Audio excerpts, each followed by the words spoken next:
Bienvenue et merci de votre fidélité. Vous êtes sur France 3 Alpes. Ravi de vous retrouver pour l'instantané. Il photographie les fonds subaquatiques en eau douce. Rémi Masson a été primé à plusieurs reprises pour son travail. Il va nous expliquer comment il procède, son amour pour les lacs et les rivières et les animaux qu'il observe de très près. A tout de suite.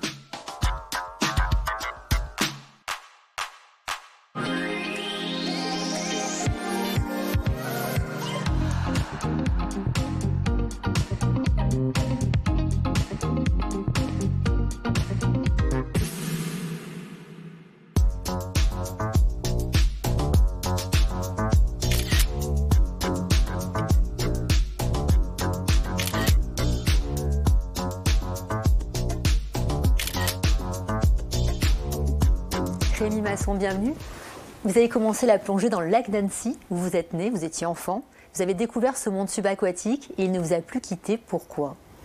C'est vrai que je suis né à Annecy, au bord du lac. Donc, déjà tout enfant, je suis allé au bord de l'eau pour jouer, pour regarder un petit peu, mais j'ai resté vraiment au bord. Et puis, je crois que c'est à l'adolescence où j'ai commencé à mettre en premier un masque. Et ce lac que je pensais connaître, puis il y a un lac qui est assez rocheux, donc normalement on s'attend qu'il n'y ait pas grand chose dedans.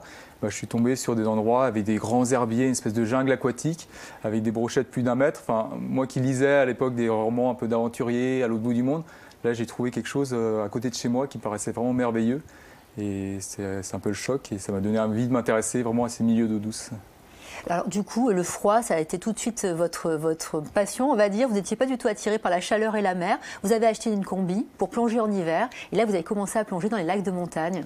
Oui, alors c'est vrai que le froid, c'est un peu le passage obligé parce que pour avoir de l'eau claire, il faut de l'eau froide. Donc je me suis acheté effectivement, je crois que j'avais 16 ans, ma première combinaison. L'idée, c'était de pouvoir plonger en fait toute l'année. Dans les lacs de montagne, dans les torrents, et puis donc d'aller explorer des milieux un peu plus sauvages que le lac d'Annecy. Voilà. On va regarder justement un extrait d'un reportage dans lequel on vous a suivi et vous évoquez justement ce que vous ressentez quand vous êtes dans ces lacs gelés. Regardez. Ce professeur de biologie pratique la plongée en apnée, un moyen de se fondre dans les eaux troubles des fleuves, des rivières, mais aussi des lacs d'altitude emprisonnés par la glace. C'est un autre monde sous l'eau, c'est ça qui est intéressant, c'est qu'il y a une vraie coupure, on est proche de la surface, mais c'est complètement différent, les sons sont un peu assourdis, on a des jeux de lumière, c'est des ambiances qui sont terribles. Ces images ont été utilisées dans de nombreux documentaires et primées lors de concours photos internationaux. Est-ce que vous êtes un méditatif, Rémi Masson ? Ouais, je suis une nature plutôt calme, ça c'est sûr. Puis je me retrouve bien dans les ambiances. Après, c'est vrai que de toute façon, pour faire des images, il faut être calme. Puisque, déjà pour approcher la faune, il faut aller doucement. Mais en plus, le problème, c'est les sédiments, enfin tout ce qui est particules posées sur le fond. Et si on palme trop vite ou si simplement on fait des mouvements un peu trop amples, ça soulève et donc on ne voit plus rien. Donc automatiquement, il faut aller doucement. Et puis c'est vrai que j'aime bien prendre le temps d'observer. J'aime bien aussi faire une pause avant de plonger. Avant de quitter mon terrasse pour aller sous l'eau, j'ai besoin de faire une pause. Et pareil, en sortant, j'ai besoin aussi de fermer la parenthèse en quelque sorte et de prendre le temps de repenser un petit peu ce que j'ai vu. C'est important. Ouais. De vous imprégner. Pourquoi vous plongez uniquement en apnée ? C'est vrai que j'ai commencé par plonger en apnée, puis ça m'est resté. C'est vrai que c'est une approche qui est assez douce. Enfin, moi, j'aime bien, c'est une approche naturelle, faire corps avec le milieu.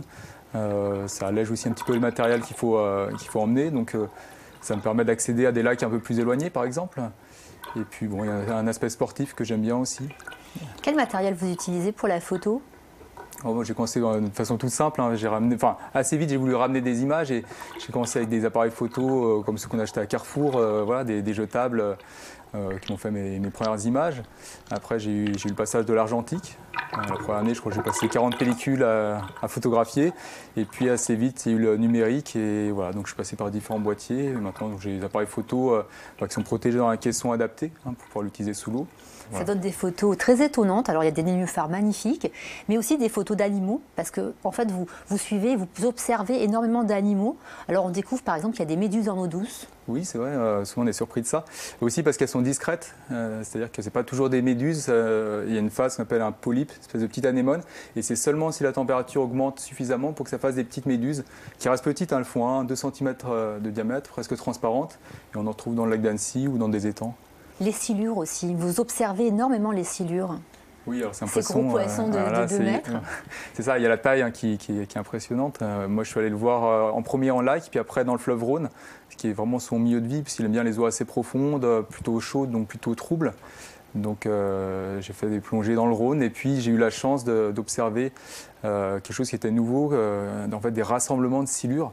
Oui, donc c'est tournoient ensemble. C'est ça, en fait, c'est un phénomène social. Alors ils viennent se frotter, c'est assez impressionnant parce que ces poissons qui sont gros, quand ils font les rassemblements, les plus petits font 1 mètre de long. Et pourquoi ils font ça? Alors en fait, ils viennent se frotter les uns aux autres et au centre du groupe, on a des silures de plus de 2 mètres et ceux qui sont un peu plus petits, en fait, ils viennent se frotter parce qu'il a la peau nue, il n'a pas d'écailles, mais il a beaucoup de récepteurs et en fait, il évite l'agressivité des plus gros. Donc, ils se parlent aussi, vous m'avez dit, les silures. Voilà, comme je disais, c'est quelque chose de social, donc il y a cet aspect-là. Et puis il y a une communication qui se fait par des sons. Alors, on peut les entendre. Moi, je n'ai jamais entendu dans le milieu naturel, mais on peut les enregistrer. Ça, je fais parce que je travaille avec un chercheur qui est un peu le spécialiste de l'espèce, qui est rattaché à l'université de Toulouse. Vous travaillez avec des scientifiques aussi. Oui, parce qu'en fait, c'est un poisson qui reste assez mystérieux du fait de son milieu de vie où peu de personnes viennent le voir et donc on a besoin d'informations. Un mot sur les castors avant de se quitter parce qu'il ne reste pas beaucoup de temps. Parce que les castors, vous les avez carrément apprivoisés au fil des années. Alors apprivoisés, j'aimerais bien. En tout cas, je suis très bien accepté, on va dire. Ça fait une vingtaine d'années que je m'intéresse aux castors, que je plonge avec. Et c'est vrai que j'ai la chance de pouvoir les approcher d'assez près. Ils m'acceptent et c'est juste des moments merveilleux. Ouais. En 2 mots, sur quoi est-ce que vous aimeriez travailler là dans les mois à venir? Toujours les Alpes? Je reste vraiment attaché aux Alpes parce qu'on a la chance d'avoir un peu tous les milieux d'eau douce et beaucoup d'espèces. Maintenant, je travaille un peu plus en paysage, notamment sur le côté un peu imaginaire. Souvent, on communique sur les eaux douces en parlant des ressources en eau, de côté loisirs. Il faut pas oublier un aspect esthétique et puis on a un lien assez particulier. Alors, j'essaie de m'intéresser un peu aux légendes, à l'imaginaire et donc faire travailler ça avec des images un petit peu différentes. Voilà. Merci beaucoup Rémi Masson. Place à présent au Journal des Alpes, votre actualité régionale.